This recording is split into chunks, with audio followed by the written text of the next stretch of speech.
आपण पाहत आहात बागलान वृत्तांत, खबरबात महाराष्ट्राची।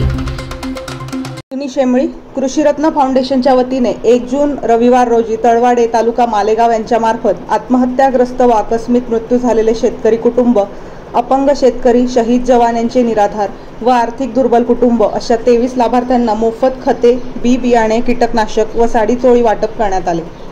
या कार्यक्रमासाठी अध्यक्षस्थानी साहेबराव श्रावण पवार, चंद्रकांत निकम, चंद्रकांत अहिरे, भास्कर घोरपडे, नाना अहिरे, दत्तू पवार, शरद हिरे, प्रवीण हिरे, निलेश जाधव, योगेश शेवाळे, विलास दळवी, सचिन अहिरे, दर्शन पवार, संभाजी पवार, हर्षल निकम, आबा पवार, किशोर पवार, जितू देवरे, हरीश पवार, समाधान पवार, शशिकांत चव्हाण, राहुल बच्छाव, जगदीश गांगुडे, राजेंद्र पवार, रोहित पवार, रोहित काकळीज, दत्तू शेळके, चेतन बोराडे, निलेश शिरोळे, भूषण बच्छाव, भूषण अहिरे, शेखर पवार व फाउंडेशनचे संस्थापक अध्यक्ष योगेश पवार व सर्व सभासद उपस्थित होते।